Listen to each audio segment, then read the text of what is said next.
My name's Andrew Cromie. I work with Irish Cattle Breeding Federation. So in terms of how cattle breeding works, it's first of all based on the simple principle of data. We need information on which to identify the best animals for breeding the next generation.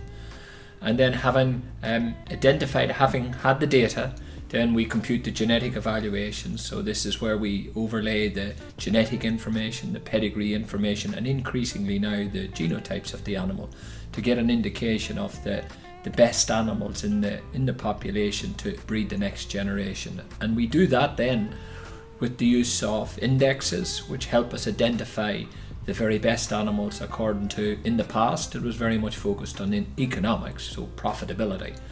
But obviously more and more now and into the future that's going to be based on a wider perspective, so looking at sustainability, climate and the environment, and these are the traits that are becoming more and more important in the context of future livestock production systems.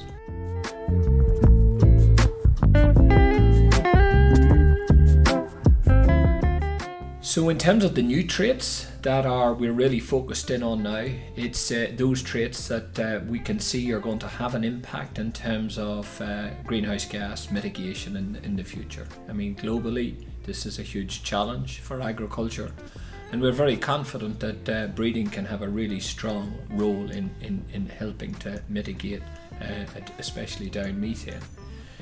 The way we'll do that is really twofold. One is by looking at the traits that we know are linked to sustainability, so such as having more fertile animals, that we don't need as many replacements, animals that last longer.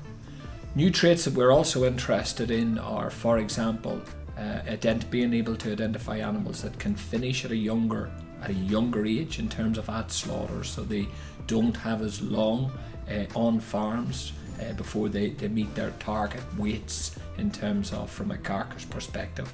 So that's shortening the days on farm. But then of course the other trait we're particularly interested in now is the opportunity to reduce down grams per day methane whilst during the animal's lifetime. And that's certainly a new trait that has captured the imagination and the interest of animal breeders everywhere. So it's certainly, there's a lot of collaborative work now focusing in on that as one example, a new trait, which we're certainly very confident can help us mitigate greenhouse gases in the future.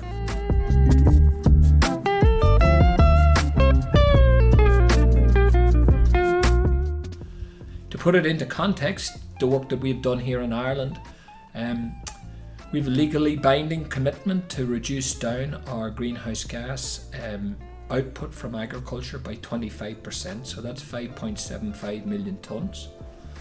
And we've modelled and our work here has indicated with Teagasc that we believe that breeding over the course of the next 10 years can mitigate off about 1.2 million tonnes of that, so about 20%. So that gives you a sense of the opportunities that breeding can contribute. But then of course the others technologies also have to have an impact, whether it's additives or low emission slurry spreading, or these are just some of the additional actions that farmers here in Ireland are looking at to help us address that 5.75 million tonne target.